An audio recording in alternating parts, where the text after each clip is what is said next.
It's the Morning Star Drive 117.8. You soaring up with sky, now's the time, don't delay. I'm sitting in my ride and it's time to fly. So let's realign, just listen and fill your mind. Hey guys, how is it going? And welcome to the Morning Star Drive on 117.8. It is Thursday, July 6th, and so happy for you joining us here today. We are ready to start another day together with the Lord. So subscribe to us on YouTube, follow us on SoundCloud, and make sure to support us on Patreon. So today we have an exciting podcast for you. We have sermons in the sky, QNA Thursday, and of course commentaries, updates, and news on what is happening around the world in this history today. All right, everyone, how are you doing? And how was your Wednesday service last night? I hope you guys really enjoyed it, received a lot of grace and fire. Make sure to keep praying and giving feedback and constructive criticism to all of our amazing preachers and the amazing job that they're doing too. If you haven't yet already, go ahead, leave a like and a comment to build our community. Really happy for everyone joining us each and every weekday on the Morning Star Drive. So let's get up and support each other. And I hope that everyone is going to have an amazing end of the week. Yes, it is Thursday. I love it. Thursday is like one day before everything ends. The weekend's about to begin for me in about, well, for all of us in one day. Over here in Vancouver, beautiful morning. I hope everyone is having a wonderful and awesome day. And so thankful, right? And so thankful for everyone who is setting the 21-day prayer condition really, really well. 1 week has gone by, and we are into the second week, so make sure we get those prayers in before the last trial on July 18th. Remember that, guys? July 18th is the last trial before they'll get into a verdict, so let's pray that everything happens according to God's will. Super thankful for everyone from yesterday's podcast, all the comments you guys have been putting in. Grateful and thankful for all your love and support and prayers. Yeah, you guys rock. Right, your comments really encouraging and supportive. I can't help but be thankful to God that we have we've made a great community together, and we have some real discussions. Well, you know what? It's hard to be a real discussion, mainly because it's a podcast format. And, but at least we can comment on it, talk with others in person in our own church areas and stuff like that too. But for me, loving my time with this channel. But I'm going to be super honest with you guys. This week, because of the long weekend, we had like Canada Day and stuff, I have been kind of in lazy mode. All right. Ever since that long weekend, the barbecue party, I'm in total lazy mode. And guess what? Another barbecue party happening next week. It's going to be at the beach, which is going to be awesome. I can't wait for that. So, especially during this time, you have the sun going down at like 9:30 p.m. Tons of time to relax and enjoy the beach and have a barbecue there. So I am looking forward to another relaxing day, which means next week, Monday, not next week, the week after, actually. The week after. That Monday podcast might be a little bit lazy too. I am sorry. Just a pre-warning that it could be quite a lazy one if I have another very intense, I'm not sure if it's an intensely relaxing barbecue on Saturday. All right. People already visiting Vancouver. They've listened to my call to come and visit. I'm thankful. Today, I'll be meeting someone from Malaysia. They're visiting on vacation. So really, really good to see them here.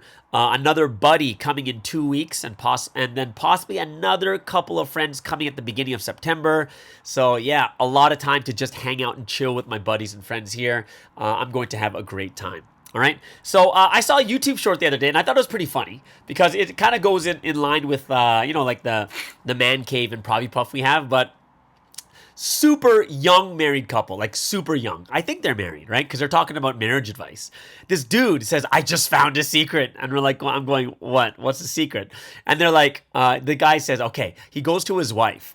And he goes to his wife, like they're getting ready to go out. And the wife he says, hey, ask me how I look. Like, I want you to ask me, how do I look? So the girl says to the husband, how do I look? And he says, you look good. And then he looks at her and says, do you believe what I'm saying? And she's like, not really. And then he says, okay. So and then he says, this is the magic trick. This is the secret I found. And he goes to the girl and says, okay, ask me again. And she says, hey, honey, how do I look? And he says, wait. Spin around a second. Oh my goodness, you look amazing. Oh, you look so good. Wow. Oh, I can't. And he goes off on this, like how beautiful his wife looks. And even though she's there part of the experiment, she still says, I don't know why, but I believe you and I feel so good and I look really good right now. And, it's kind of interesting, right? It's because, like, I think that's kind of like how guys talk to each other. Like, one of the big things that we do talk about is like the opposite sex is not understanding each other very well. But guys between each other, we don't do that. Which would be really weird, right? It'd be really weird if it's like, hey bro, how do I look? Dude, you look amazing. Oh my gosh, you're hot today. You look like fire. Like, it's so weird if a guy says that to another guy. It's just not a normal guy thing. Hey honey, how do I look? You look good. And it's just done, right? Like guys don't really do that. But I'm not saying that that's the right way to do it. I actually do think that, because, guys and girls have to live with, when you get married, you have to live with each other. You need to understand each other really well. So you can't treat the girl like a guy. And it makes sense, because, girls, when girls talk to each other, they're like, I don't know what it is. Because when guys are like, hey, what's up? We do like a fist bump, handshake, whatever it is, right? Girls is like, oh my gosh, you look so cute. Oh my god, oh, you look so cute. Oh my goodness. Oh, your nails. I love the pink. Oh, that's so crazy. Like, they'll go into every part of what they're wearing. You look so cute. You look so pretty. I'm so happy. Wow, that, like, they go on and on and on. And like that's just the way, like the way that guys are compared to how girls are, right? I'm not saying all girls are like this, but I've seen a lot of it to the point you're like, it's totally different. Where it's either one side, both sides either realize like this is what the other side needs, or this is what they're like, or they just kind of have to understand each other really well, where the guy has to put more effort in, or the girl has to put effort in to realize they're not lying when they say, oh, you look good. It actually means they look good, kind of thing, right? So when I saw that, I thought it was quite interesting. But the thing that was most interesting was this couple was young, like really, really young. They looked like they were early 20s or late teens. That's what it looked like. But that was just quite interesting for me to see. But it made a lot of sense, and it was true. Did you guys see the new poll that came out? When should a head leader start to head lead? Like, what's a good age for them to start? What do you think? So go ahead and check out that poll and see, when is the best age for someone to start head leading? To start, right? So I put a couple of age groups in there, but I wonder what you guys are going to think of what the age should be when people should start head leading, kind of thing. Either way. Yesterday's quite interesting. I went to a Michelin star Chinese restaurant. I've never heard of it until my friend invited me. And they were very famous for this Peking duck. If you looked at my Instagram stories, you'll see them cutting up the Peking duck and stuff like that. Super good, really famous over there. And it was me and two other friends of mine, and we were like just a bunch of ajumas, like talking for 3 hours. Like it came to a point that they're like going, excuse me, sir, we need the table in 30 minutes. And, even then we went on for like another 40. And of course, because it's a nice fancy restaurant, they're not going to kick us out. But, we left like, oh my gosh, we're late. Sorry, we lost track of time. But we eventually left out of there. But during that time, I had a really, really good conversation. And one topic did come up about guys in Providence, right? And we were talking about different countries, what the situation was, and we found that in some countries, like on average, when they have the blessing, the women are older than the men. Right? And it's mainly because there's not enough men, and there's a lot of girls that don't get married in like the previous blessing, and they get older, and then the new batch of guys come in, and then they're not left with, but they have younger guys that they have to marry and such, right? And what happens is these older women they're older, and plus they make more money than the men. Right? And we were talking about this. We got a little deeper into it. And some of the things that I heard, it was quite interesting, is that sometimes guys will stay in school and get their masters, not because they need the masters, because they want to stay in school and evangelize and do spiritual work. Right? So, when at first glance, when you hear that, wow, these guys are taking a master's, taking in some more debt when they don't need to, but they want to do God's will. Wow, that sounds really amazing. Now, let me tell you my personal thoughts on this, right? My personal thoughts on this, guys staying longer in school to get their master's just to evangelize, I think it's wrong. I think it's the wrong, of course, unless it's like the will of God. But in most cases, I think it's wrong. I think if that's the case, we're probably giving guys the wrong direction if this is a thing that guys are starting to do. Like, people shouldn't stay in school, put on debt to get a master's just to stay on campus to evangelize. And you might be saying, but Pastor Sky, we need evangelism, this, and this, right? And I understand that's true, and I understand how amazing and how important evangelism is, right? But it kind of made me think about some of the things that I've heard and I've experienced when I was head leading and stuff like that, and talking to other head leaders and other members. One of the things I saw that was very difficult is some people aren't transitioning well to career department. They don't want to go to career department. They rather stay in the campus department. They don't want to be there, right? Whether if it's they feel, they might think that, oh, I'm no longer running for this history, or this is happening, or I feel like, oh, the career department is not as fun, it's too serious, or the people are too old, whatever it is, right? And I find that a lot of people, and I'm sure you guys can comment on this, is some of the guys and girls don't want to go to the career department. They just don't want to, and they have a very hard transition getting into the career department. Second thing I think probably happens is there is a direct or indirect atmosphere or feeling that the spiritual work and evangelism on campus is bigger work than being in the career department. So, a lot of times churches are so focused on SS and campus. They're so focused on it that the career department they don't really have direction. They're not sure exactly what they should be doing. And to them, it looks like, all the spiritual work is on campus, when it really isn't, right? And for me, I'm against these things. I'm totally against it, right? Don't take a master's unless you absolutely need it. Like, absolutely. It is not something you just do because you want to stay on campus. I think it's far better for you to take a part-time job, at least make some money and evangelize on campus, rather than spending all that money on a master's, putting all that work into studying a master's and getting that done and being on campus. I think it's far better to even just get a job, like an afternoon job instead, and evangelize on campus. I think it's far better, right? Like, remember, like, over 95% of all of us, right? Over 95% are going to get married. And if you're going to get married, you don't want debt. Like, debt is something you don't want. Like, I'm not married or anything. I've been in Providence for like over 20 years. I have zero debt. Just what's on my credit card, which is like in the tens of dollars because it's all on coffee, right?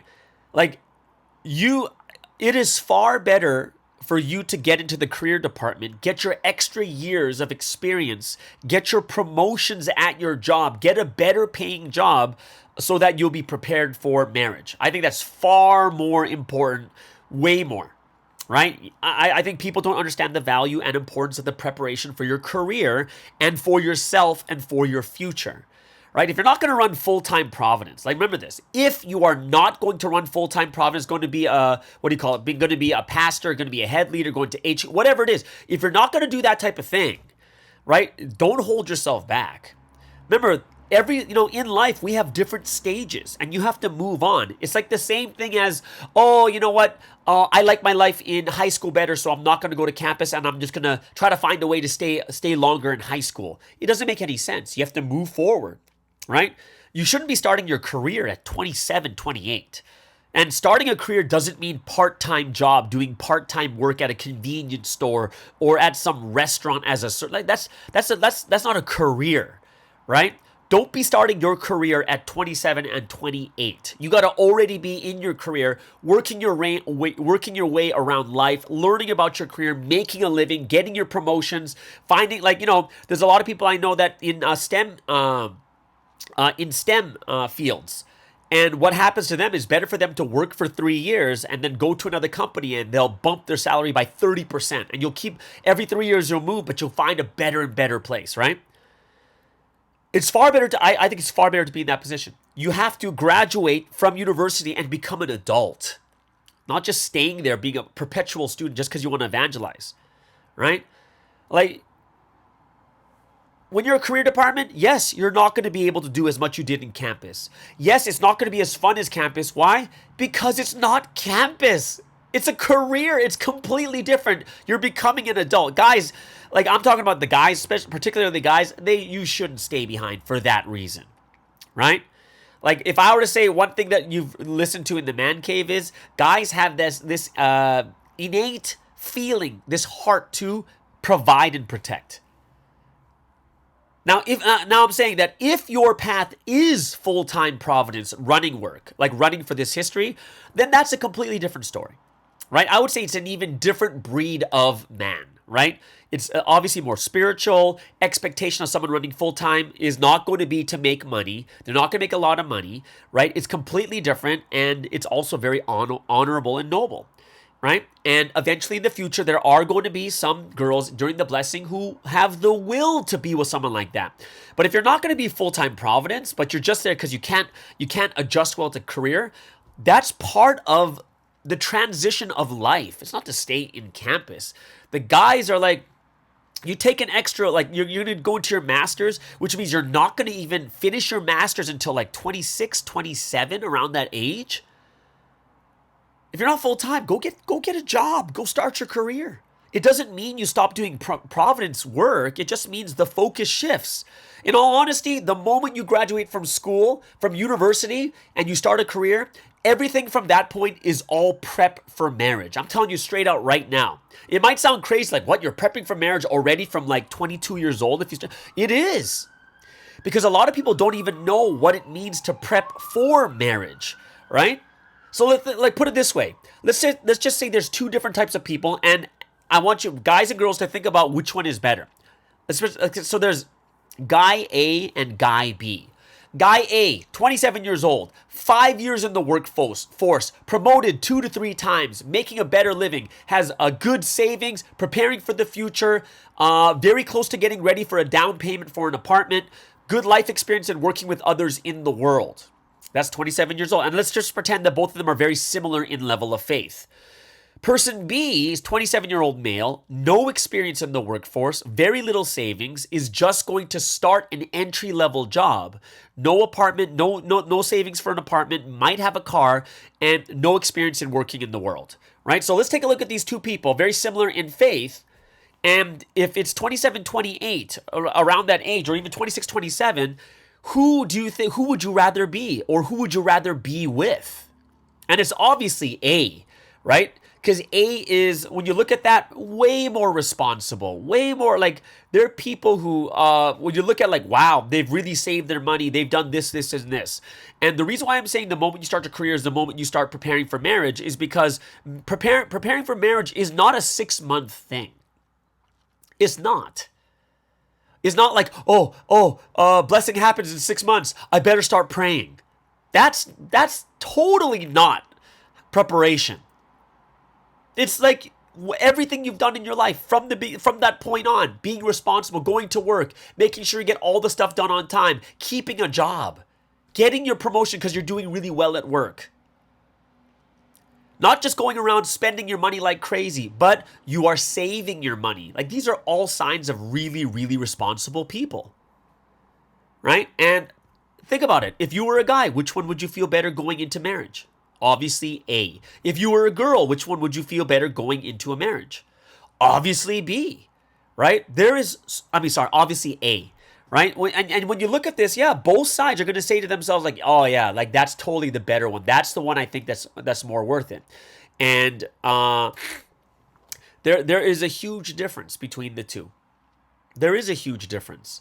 Right? And I'm saying this to people who are just trying to stay in campus because they don't think they'll fit into career. And of course, there are some issues where maybe sometimes the leadership doesn't focus enough on the career and there's no direction for the career. They don't know how valuable it is to be in career, right? So then they just stay in campus, which is really weird for me. Like, you got to move on. You can't just say, oh, it's too hard. It's too hard to No. That's part of life, is to transition to the next level. You can't just stay as a campus for the rest of your life. And I'm looking at this because we've reached a point where we're like this all the time. Where maybe guys only have these part-time jobs for like 4 or 5 years. Like part-time jobs doing deliveries, doing this. It's not even a career. And think about this. You can't think to yourself just because there's very, very few males have more power. And the answer is not, no. I disagree with that. I completely disagree with that. No one's going to settle to that level, right? And that's why we have to be at that point where we're like, hey, you got to be responsible male. Be responsible, be accountable, right? Don't be these lame guys who are just, kind of just winging through life. And then, they think that marriage is going to fix things. Nah. You've got to be even more prepared and more ready, right? Don't just sit there reading the Bible in the 6 months before. You should have already been reading the Bible. That's responsibility, right? Don't just start going to pre-dawn prayer because it's 6 months before blessing. You should have already been going, right? All those things. It's all about responsibility of who you are. It's responsibility of self, right? And as a man, right, you're no longer boys anymore. You graduate university. Even in university, you have already legally become a man at 18, 19 years old. Once you start university, you're already, one of the biggest purposes of university is not for the grades itself. What's it for? It's for an employer to look and see that this person is capable of going to class, being on time, getting their assignments done, getting their tests and studying so that they can see this person is a responsible person.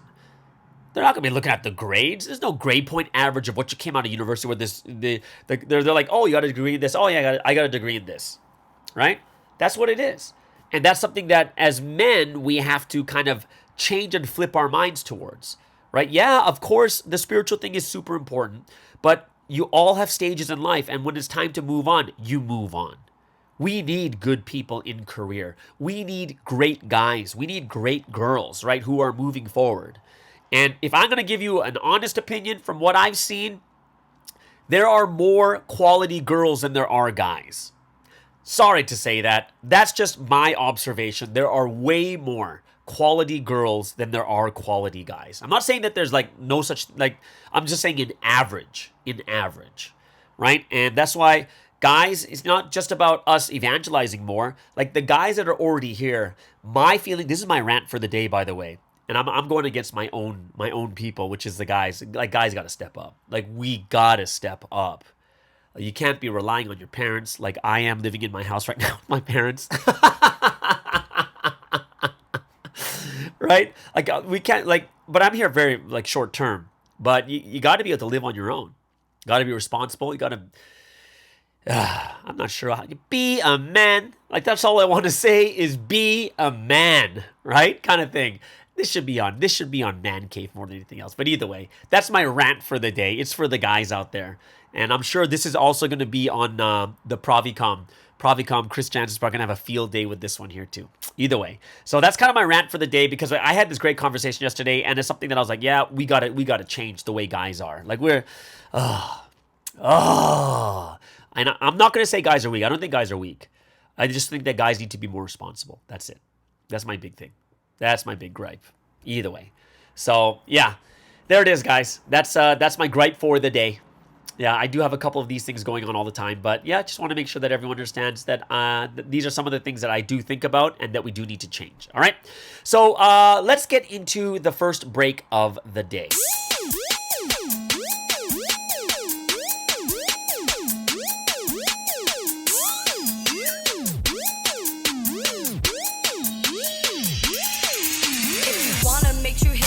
Takes more than one life. You gotta work to match in quality and content. You might find out the one is only doesn't work the same. Don't be phony. Can I play a game? Without your team, it's on me for life. Stand up, we gotta scream the name. I hear them calling radio waves. It's no telepathy. We talking through the sound of one heart. Speed out the Trinity. My counterparts love from the start. The blood flow in my veins. It's time to top the charts. The power starts. I'll always call his name. After 100 years, after 1,000 years, I'll be here for eternity. I'm stuck on you, Lord. 1 + 1. Look at us, we're a pair, the head and body here. So easy, just like 1 + 1. Faster and stronger, better when we're together. The lock, the key, the pen, the ink, 1,000 square high level. The inside and the out, oh yeah, he raised me. We live together now, some might say that I'm crazy. Come find your counterpart and fall in love too, we'll sing.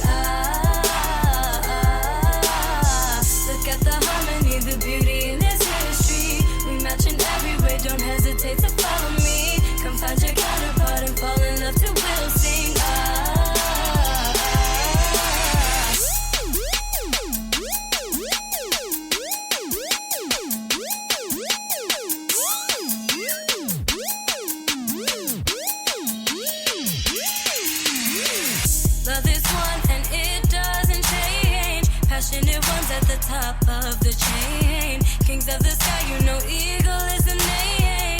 On love every day, live with him and never change. After 100 years, after 1,000 years, I'll be here for eternity. I'm stuck on you, Lord. 1 plus 1. Look at us, we're a pair, the head and body here. So easy, just like 1 plus 1. Faster and stronger, better when we're together. The lock, the key, the pen, the ink, a thousand square high level. The inside and the out, oh yeah, he raised me. We live together now, some might say that I'm crazy. Come find your counterpart and fall in love too, we'll sing.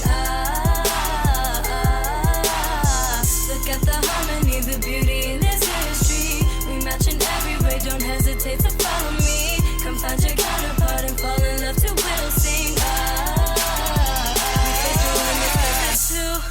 In a world where love needs two to be one. Just like the earth and the moon, we pair up and it's so beautiful to be in love with you. The inside and the out, oh yeah, he raised me. We live together now, some might say that I'm crazy. Come find your counterpart and fall in love too, we'll sing. Look at the harmony, the beauty in this history. We match in every way, don't hesitate to follow me. Come find your counterpart and fall in love too, we'll sing. All right, so let's get into today's word study for today. And every single Thursday, we have QNA Thursday. We got 2 questions on the slate for today. First one is from YouTube. It says, I have one question that I wanted to ask, but was embarrassed to. It's about evangelizing guys. I've tried evangelizing some guys, but they have the wrong intentions. I wanted to be friends and understand their condition first, then ask them for church events and wanted to invite them for 30 lessons. Most of them thought I have interest in them, and they misunderstood and thought I like them, although I have been clear with them that I'm not interested in being in a relationship now. Now it feels awkward and embarrassing. These guys are younger than me. I treat them like a little brother. Any ideas on how to evangelize guys as from a girl or big sister perspective, how to draw the lines and how to manage them? All right. So this is a pretty interesting question because it's more of the trend of late, and it's mainly because there aren't enough guys. Right, this seems to be a very heavy topic these days, right? But, there aren't a lot of guys, so, especially for the girls who are a lot older, they need to think about their futures, about marriage and stuff like this, right? So I do think the most important part is the purpose of why you're going out to evangelize guys. Like that, I think that's going to be a big thing that I would think about. So let me give you an example. Because there's a serious drought of guys in Providence, now girls are asked to help out to evangelize guys, okay? So my question to you, as someone who is older, right, are you evangelizing for everyone else or are you evangelizing for yourself? You know what I mean? Like, of course, we're doing it for God, but the reason why people are helping out to evangelize guys, what's the purpose, right? Is the purpose for you to evangelize younger guys so that you can say, well, I did my part and now the younger generation is set, but, I'm not going to get married because there's no one my age anyways, right? So are you thinking about your future or are you just trying to evangelize guys in general, right? And there's a couple things you need to know when it comes to the guy's mindset. Even though you're older or you think you're a big sister, it really depends on the age and the gap, okay? So let me give you an example. When I'm in high school, someone who is 2 years older than me, so I'm like a freshman, they're a junior, they're like my big sister. That's like 2 years, right? It's very, very small gap. But as you move into your 20s and start working, that gap it has to be bigger in order for them to feel like you are an older sister, right? Like for instance, if I'm 25, if someone's 27 or 28, that's not a big sister. That's a potential person that could be my wife. Right? And we're talking from the worldly perspective, right? So when you move into your careers and hit the mid-20s, most people are dating and some are thinking about getting married within the next 3 to 4 years. Sometimes even, 2 to 3 years, whatever it is, right? And I'm sorry, like a 2 to 3 year gap, a 4-year gap, that is not a big sister, right? Like you would need a bigger gap in order for them to be thinking that it's that you're an actual big sister, right? The gap has to be much, much bigger, right? So like even like I'll take a look at myself. At myself, I'm at a point that I want to be the big brother, but I've reached the age where I've surpassed older brother status, and now I'm basically uncle, right? That's what my age is. At 45, I'm no longer a big brother unless you're like 35, right? Like say within 10 years gap, you'd be like, oh, this is a big brother. But most of the people I'm working with are under 35. They're younger kids, everything else. I am an uncle to them, right? And for me, evangelizing, say, girls in their 20s, it just looks gross. Right? It's like that. I shouldn't even be doing that kind of thing. But for the big sister, if these guys that you're talking about that are younger than you are actually on campus, then they'll look at you as a big sister because you're graduated, you're much older, right? But they'll probably think it's weird that you have someone that age who's interested in them, right? So they'll be a big sister. But when it comes to career, the gap, it grows, and you can date and be with someone 5-6 years older than you, and there'll always be the tension of liking and wanting to date, right? And this is why it wasn't something that was usually done before, because of that tension there is between guys and girls, and people will start like liking each other. And that's why there's a lot of misunderstandings between guys and girls. That's why in the past it wasn't done that way. The only reason we're doing it that way now is because of the desperate situation that we're in, right? And I'm going to be very honest with you too when it comes to guys. I'm sorry to say this, that even if you draw the boundaries and say you don't like them, I'm not ready for a relationship, but yet you still hang out with them. You still take them out. You still call them up. Then no matter what the guy thinks, there's a chance. And they'll still think, no matter what you say with your lips, they're going to look at what you actually do, right? That's just the mind of a guy. I'm not sure how girls are like that, but that's the mind of a guy. So personally, from my opinion, right? If you're at an older age, you got to first understand what the purpose is of girls now helping out to evangelize guys. It's more for yourself. It's for yourself. Right? Because no guys, girls got to get married. And at an older age, if you're asked to go evangelize guys, I think you need to start thinking about yourself, right? And of course, it is difficult and complicated, but that's the situation. If it was imagine if it was the opposite. Let's just say there were no girls and tons of guys. Like that's the situation in China, right?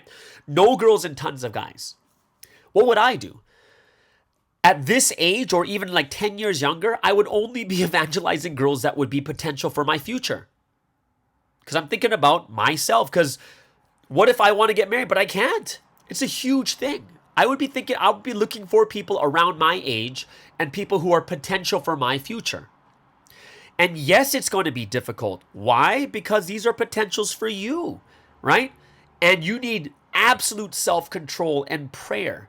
Right? And that's something that you have to be very, very strong in, right? Because these are people you're going to evangelize, bring them to church, help them to learn the lesson.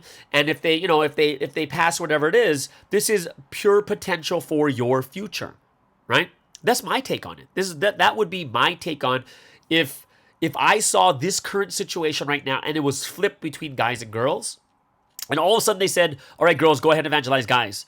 And let's just say I'm at my age, at 44. At 44, I'd be like, holy smokes, like this is pretty crazy. We're in a desperate situation because the ratio is like for every one girl, there are 3 to 4 guys, which means like 60 to 70% of guys are not going to get married. I'd be like, oh my gosh. And if they said to me, guys, you got to start evangelizing girls now, I would understand what the purpose meant. That's what the purpose is. I wouldn't go around like finding people that are out of my pool, right? And like I don't know, am I talking too openly right now? I'm just kind of being honest with the situation. Am I talking too open? No, right? Yeah. If there's a reason why Sunseam, is allowing girls to go help with evangelism for guys, right? And of course, yes, it is for the future too, but looking at yourselves also, it's for your generation, for your group. Now, if you don't want to get married, so like, like for me, I'm a face star. If I don't want to get married, I just go on campus. I just go find anyone, right? Anyone who has the will, right? I could think about future generations. I don't have to think about my generation. Why? Because I'm not going to get married kind of thing, right? But if I was a career department and female at this current situation, I would be thinking about my generation. It's not selfish. That's the reality of the situation right now. Boundaries, you can set them as much as you want, but for guys, as long as you're taking care of them and being with them, they're not going to listen and they're not going to care what you say because they're going to be like, oh, this girl's playing hard to get, because they're saying that they're not wanting a relationship, but they're constantly contacting me and doing this. Guys will always think that way. Guys are going to look at your actions. If you keep taking care of them, if you keep hanging out with them, you keep calling them, they're going to think to themselves that you like them, right? Because why else would a girl, coming from the worldly perspective, why else would a girl want to keep hanging out with me? Do you know what I mean? There's no other way around it, which means you need to be strong. You need to be powerful in faith, stability, thinking about the future, but not making any mistakes that will jeopardize your future also. And that's why, like, put it this way, we've just never had it before where the girls are going around evangelizing guys or the guys are going around evangelizing girls. It just doesn't happen because of the complications that could happen. The only reason it's happening right now is because of the current situation. So for me, if it was my situation, I would be only evangelizing potentials in my area, in my pool. Pool meaning like people that are possible for me to get married to in this current situation. Right? It's not meaning I'm going out to date. It doesn't mean I'm going out, like going on dates with them, one-on-ones, doing this or that. No, it's not like that. I would be thinking about my future and like, okay, if my future is going to require, there's not enough girls, this, and this, I need to find people in my pool, in my area, people that I could potentially marry, right? And if anything else, my prayer life would have to change because it's going to be about controlling myself, self-control, right? And you'd have to put up some boundaries for yourself. That's what I would do. You could say the boundaries to the guys, but as long as you're hanging out with them and talking to them, they're not going to listen. So you need boundaries for yourself. Don't talk to them after a certain time. Don't call them more than this many times, right? Make sure that you have someone else there to hang out with, like, so it's not just one-on-ones and stuff like that. Like there's a bunch of things that I would consider and make boundaries for myself so that I don't get caught up in those feelings and emotions and stuff like that too, right? But we got to call it whatever it is right now. That's the situation we have, and that's the thing. That's how we're gonna have to deal with it properly, if that makes sense, right? So for me, the boundaries you set for the guys, it doesn't matter to the guys. As long as you're talking to them, it makes no difference to them. It's about boundaries you set for yourself. And then on top of it, I would be, if these guys that you're evangelizing are not even a potential for you, honestly, I would be focusing on potentials for myself, right? At least it'll help me and my generation, right? Because that's the biggest problem is this generation right now. In the future, like for instance, let's just say people who are on campus, they're not going to get married for like another anywhere from like 4 to 7, 8 years. They still have 4 to 7, 8 years left, right? Where in your situation, if you're a lot older and in career, you don't have that much time left, right? You're here right now, right? In this time. So I do think you should be focusing on potentials for yourself. That's my personal opinion and perspective, and going by the purpose and reasoning why Sunsteam is allowing now the girls to go out and evangelize the guys, stuff like that too. So that's just my feeling. I hope I didn't sound too like unpastorally. Yeah, that's my opinion. That's what I think. That's what I feel. Yeah, if anyone wants to disagree with me, that's fine. I'm fine. I'd love to listen to it in the comments, and we can have a chat about it too. All right. Second question is a very interesting one. Is how do you know when to step down from a mission? So sometimes people are in their missions for 2, 3, 4, 5 years. It could be head leading, assistant leading. You could be a career department, like a department leader. You could be a national leader. There's like so many different things that you can be doing, right? And then you think to yourself is, when is it time for me to step down from a mission? Okay? And this is a tricky topic that you should think about and pray about a lot too. But one misconception is, just because you step down from a mission doesn't mean you failed. And just because you step down from a mission doesn't mean that, oh, like you shouldn't feel guilty about it. Oh, this is God's work. How can I step down from this? No, it should never, you shouldn't feel that way, right? You have to think about the big picture. So if I were to give 4 pieces of advice I would give to people when it comes to thinking about whether you should keep your mission or stay with your mission, because I've been through this like multiple times. Number 1 is the most important one, which is God's will, right? Do you have the overwhelming inspiration to continue? This is not about what people are saying about you, not what you think how people will look at you. It's just between you and God. A lot of times people have no inspiration. They're just kind of waiting for, like, oh, God, I'm not sure. I'm just kind of confused. Should I do this or should I not do this, right?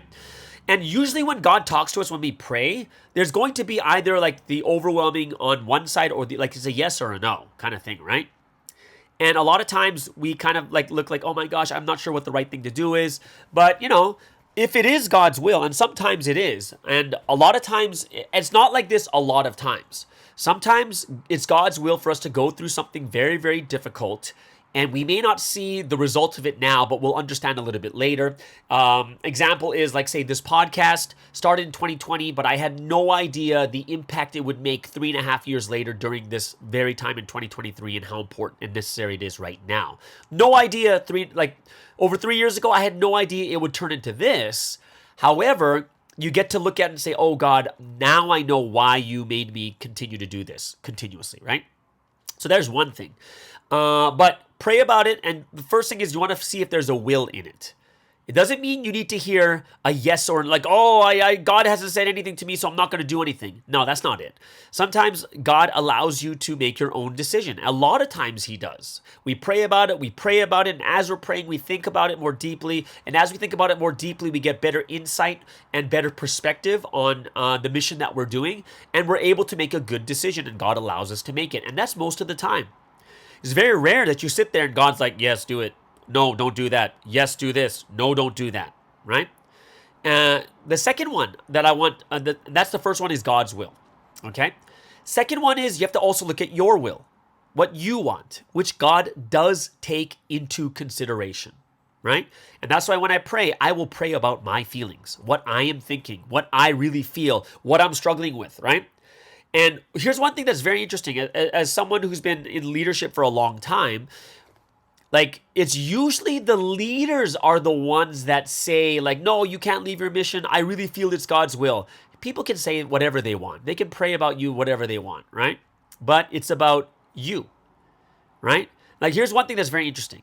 A lot of times leaders are like, oh, this person can't leave their mission. They're so important. But then when Sunsin comes to tour, and I've been to a couple of his tours, Sunsin's like, oh, okay. Yeah, sure, change your mission. Go ahead. No problem. You don't want it? Okay, go to another mission.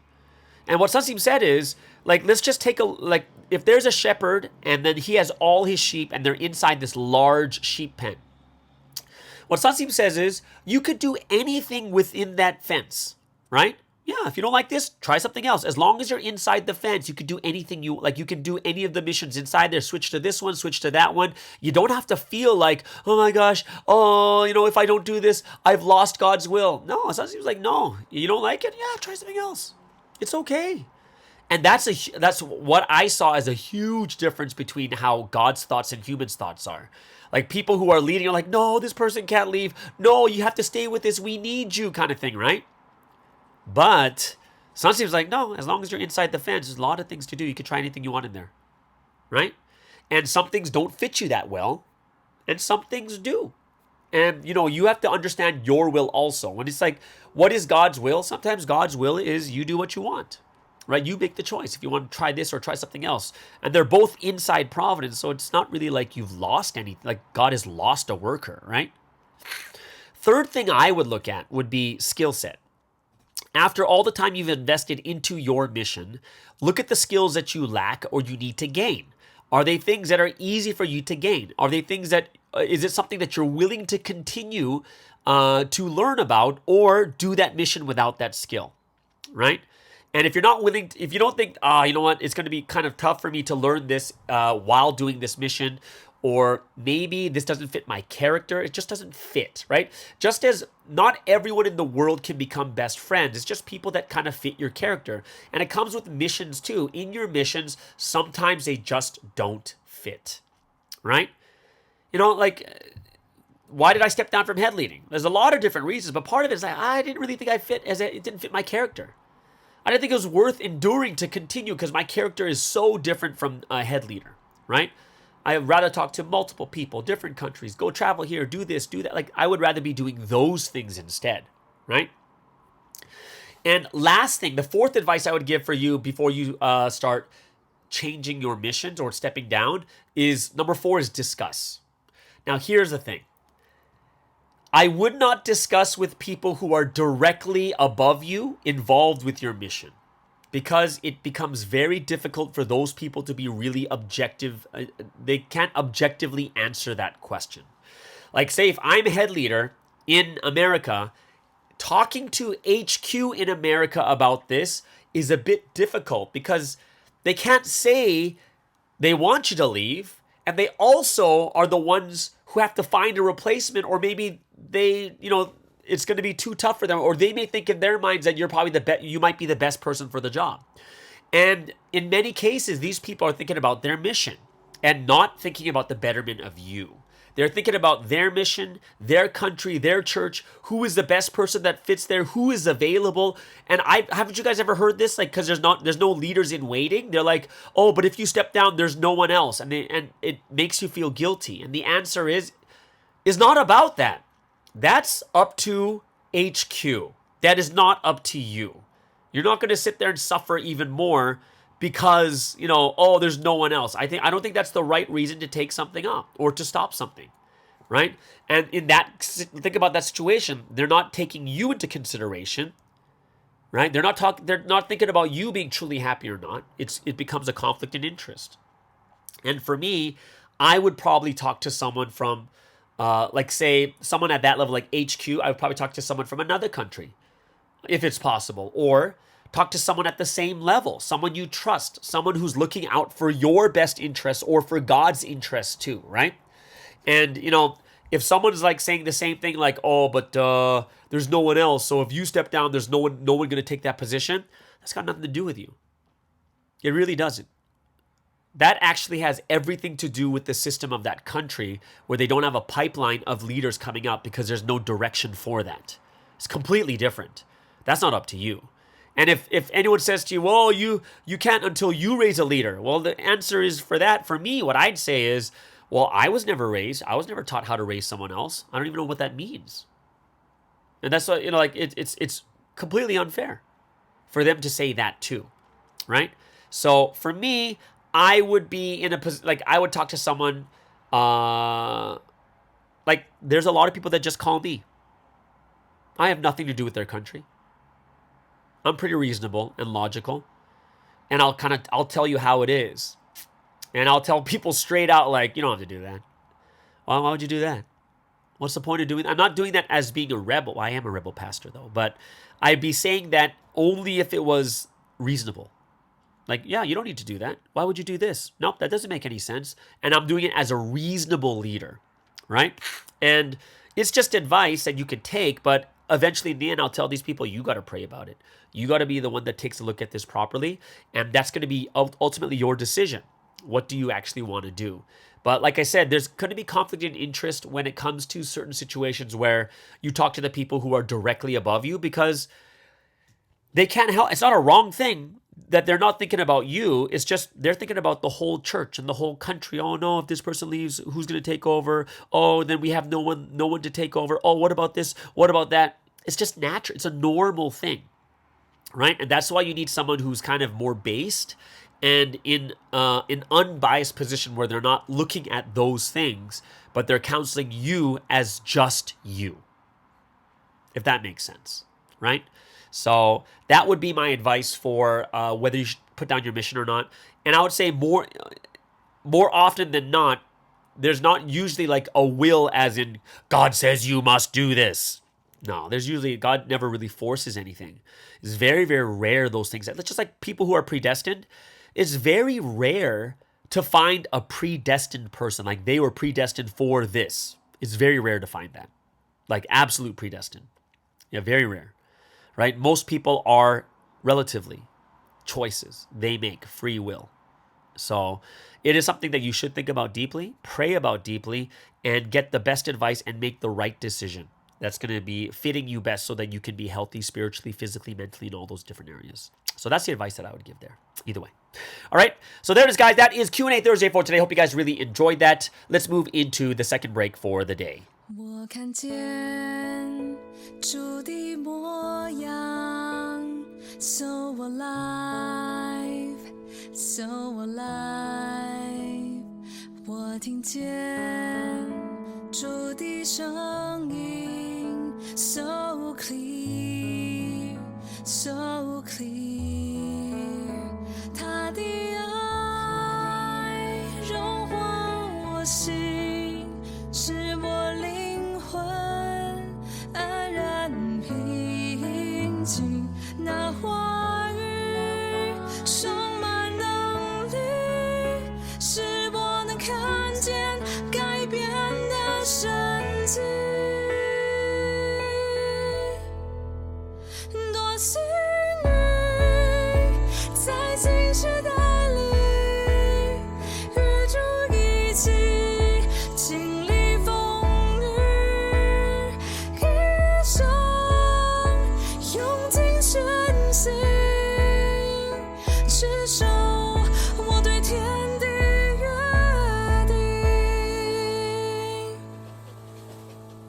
我看见历史前竞争 So alive, so alive 我听见话语满溢着 So clear, so clear 主的爱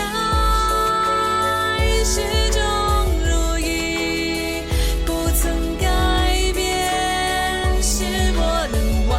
沉浸主话语，却是不必，使我能体会神爱的旨意。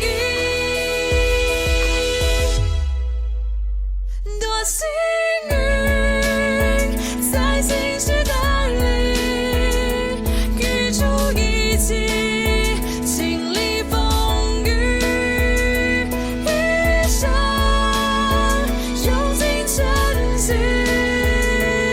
持守我对天的约定，属天的路我越走越确信，感谢圣灵强烈引导我心灵，当代有主同在包围世纪，我会怀抱感谢忠诚世间到底。主啊，我爱你，多幸运，在新时代里与主一起经历风雨，一生用尽真心持守我对天的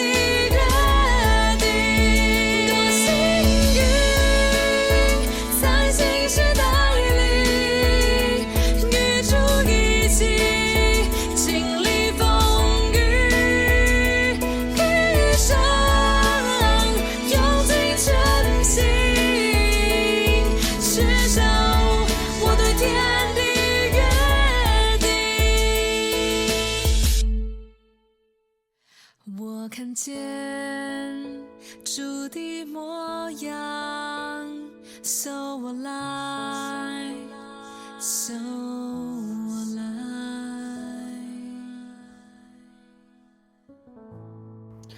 Okay, so let's get into today's final segment. And of course, every single Thursday, I really enjoy this because it allows me to keep my preaching chops going. So let's get into today's sermons in the sky.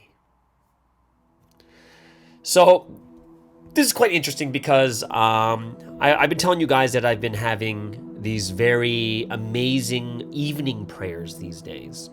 And I think it's amazing mainly because I'm more coherent, I'm not as tired, and I'm able to just kind of pray and allow my conversation to move with God. And I have been getting these very interesting revelations and realizations too.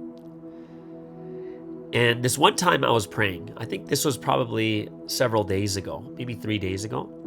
And I had this prayer. And as I'm praying, the thought I had is, when we go through hurt, when we go through difficulty, and then we pray to God and say, God, please understand our hearts. Please, God, this is what I'm going through. You know me. And sometimes when we get hurt, we don't even pray and we kind of just run away. Don't you get that? Like, sometimes we make a sin, we know it's sin, and you know you should pray and repent, but instead you don't pray, just run away. You feel bad, you feel ashamed in front of God. And in those moments when we run away and we don't pray, kind of in our hearts, we're saying to God that I don't think you'll understand me. But those moments were called back to Him. When we realize how much God loves us and how much God really wants to be with us. He understands. But then this thought came to me while I was praying. We keep asking God to understand us. This is what I'm going through. This is why I'm hurting. God, understand me. God, you have to know me. God, why don't you do this for me? How come God does this to me? But during those difficult times, the times we didn't do our responsibility, we didn't get up, we didn't pray, we didn't go to service or whatever it is,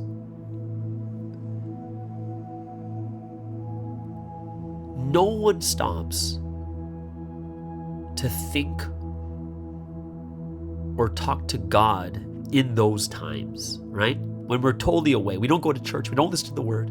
No one stops to talk to God. No one stops to ask how He was doing. And if you think about this, in a relationship, like, even when you look at a relationship between friends and lovers or whatever it is, like, there's crazy stuff that happens in relationships, right? Like, we'll do something crazy, and then later we realize how much our wives or husbands, best friends or family put up with during that time. And then we, conjure up that strength and we apologize to them and we value them even more. And, these are all thoughts coming during this prayer. But the voice I heard in my heart is, but what about God?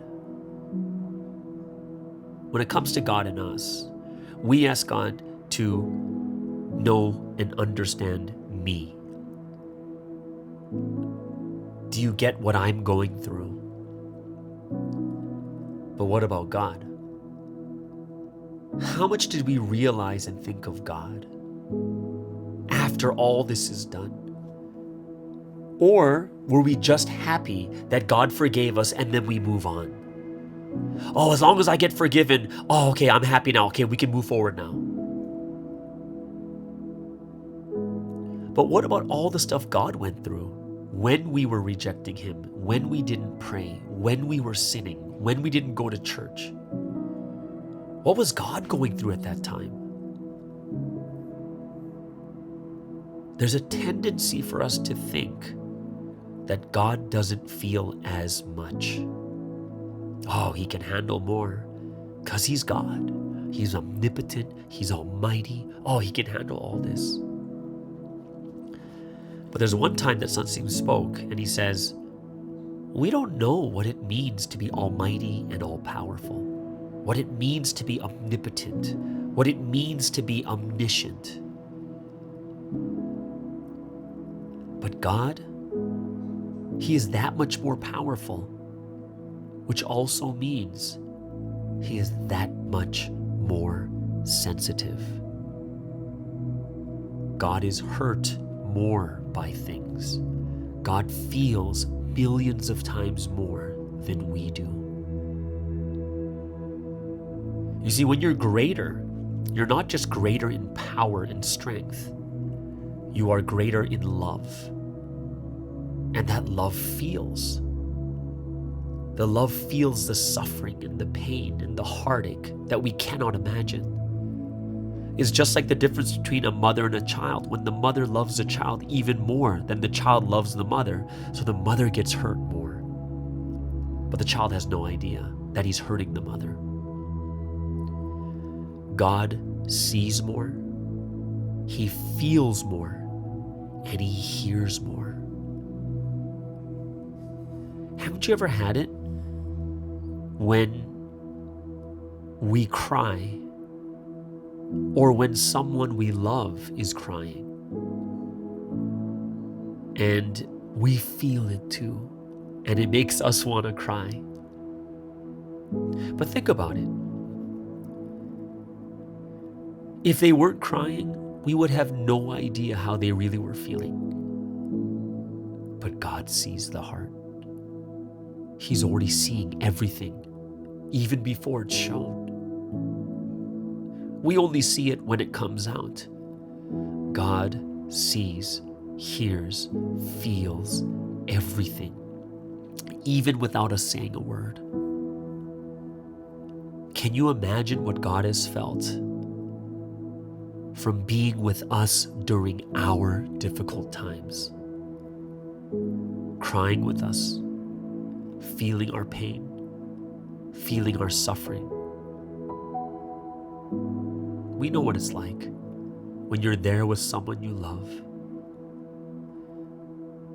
But imagine you're with someone you love, but they don't think you care. And they ignore you and they walk away from you. Can you imagine that pain? Do we realize how much God loves us? Do you know how much God loves you? And if you truly felt it, you would realize why he wants every person to be saved. We haven't realized it because there's some people we don't want to be saved. But God doesn't want a single person to go to the domain of death. I was thinking to myself that if I was God, I'd be so tired and I would give up on me. I would give up on me if I was God. Like, oh my gosh, this guy's hopeless. And then I realized it's because I haven't really understood or felt the true love of God to that extent. To understand how he could love me. Someone that doesn't love him back as much. And during this prayer, I was realizing this, and my heart was aching, realizing this and just writing it down. And I just wanted to share this with you guys because it's something that I felt that all of us can really gain something from. So I hope that everyone has an amazing and awesome Thursday. Stay strong, stay powerful with God, and let's be responsible, hold each other accountable, and let's do what the brides of God should do. All right? All right, everyone. Enjoy your day, and we'll see you guys again tomorrow on the Morning Star Drive on 117.8. It's the Morning Star Drive 117.8. You soaring up with sky, now's the time, don't delay. I'm sitting in my ride and it's time to fly. So let's realign, just listen and fill your mind. I'm burning with desire and the passion. Nobody can stop me when I'm